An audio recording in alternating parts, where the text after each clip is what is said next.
Hey guys, this is Crystal from the Dog Psychology and Training Center. We're working with Hannah again today, and we are going to go over the place command. She's never been taught a place command or anything like this command, so this is completely new to her and foreign to her. We already showed her the cot a little bit earlier and threw some kibble on it, and you can tell that she really likes it. So teaching the place will be a piece of cake because she's already familiar with the cot. And you can use any object. We like to use the place cots because they are elevated, so it's a clear way to distinguish these boundaries. But you can use like a flat, kitchen rug, those little square rugs. You can use a dog bed. You can use a big, flat rock outside. You could use a park bench. You could use anything that is a distinguishable surface from the ground. So a lot of people have like skinny fireplace mantles. You can actually have your dog place on the mantle, so you don't want to have to buy extra dog gear to put your dog on because it's already there. So a little bit about place command and why it's so awesome.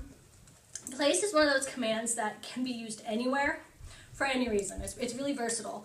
And so it's kind of like an invisible cage. When we tell place, your dog cannot get off of the perimeter. So it's like an invisible force field that she can't breach. And so the cool thing with it, with my kids, when I take my dogs and kids to the park, if they need help going up or down the slides, I can actually put my dogs in a place in the park bench, run over and help them go up or down, and then come back and my dogs are still where I left them. You can also use it when we have company over. One of my dogs has a really sensitive stomach, so company always slips him something, and then when they leave we have diarrhea and it's a mess and it's super gross. So we actually put all of our dogs now in a place, so they're still with the party, they're still out and about, but they're not anywhere close to anybody eating to get fed free food, so that really helps us out a lot. You can also use the place command at the front door, which is fantastic because your dog will just start to automatically go to its place command when the doorbell rings or somebody knocks, and just make it consistent. Every time somebody comes over, your dog goes on a place, so they're still present, they're still there, but they're not touching your company, they're not jumping on them, they're not pushing through them, they're not whipping them with their tail, and your company can come in, sit down, and relax, and then you can actually release your dog from the place command. So we're going to start working with it right now. Wait.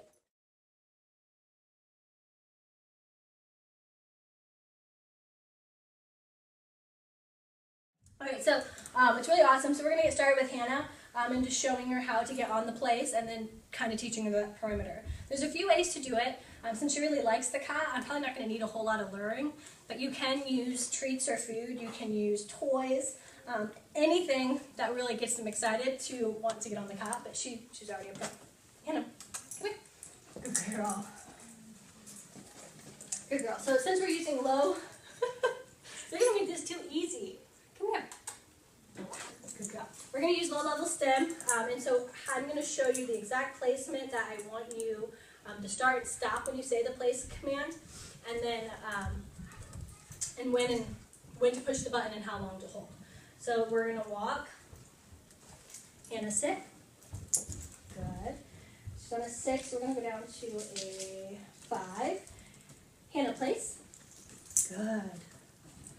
Good girl. So normally when you say place, she's a pro. I feel like we've been doing this forever and this is her very first time. So don't let Hannah fool you. This is actually a really easy command, even though she's taking to it really quickly. If your dog has some hesitation, it's just because they're not familiar with whatever you're wanting them to place on. Once you teach them how comfortable it is, you can't keep them off of it. But normally you have your dog stop back here. You say sit, and then you say place, and you stop about right here. And the reason you stop here is so your dog comes all the way on the place, all 4 feet are on, and then you let off the pressure of the button. So let me recap. So I start here, I say place, I touch the button, I keep holding until I'm here, and I wait for all 4 feet to be on, and then I let go. Hannah actually jumped ahead of me onto the place, so it was a little different from usual, but let's try this again. Hannah, break. Good girl.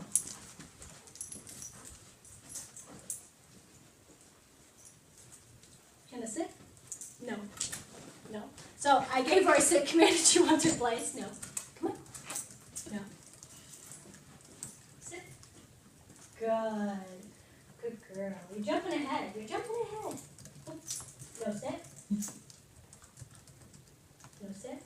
Good. So she broke her command. I tapped the button and said no sit until her butt was back on the ground. There you go. Okay, ready? Hannah, place.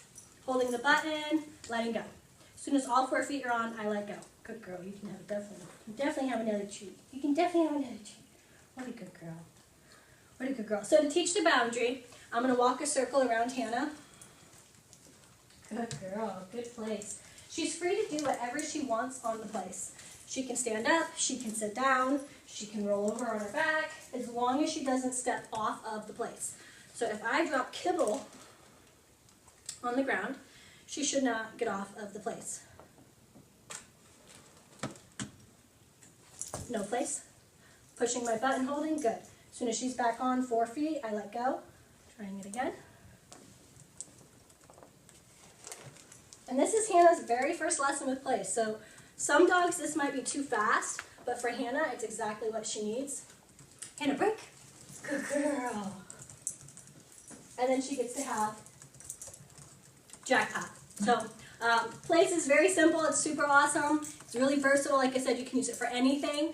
So definitely teach it to your dogs. And as always, if you have any questions, let us know. But thanks for tuning in, and we hope to see you on the next video.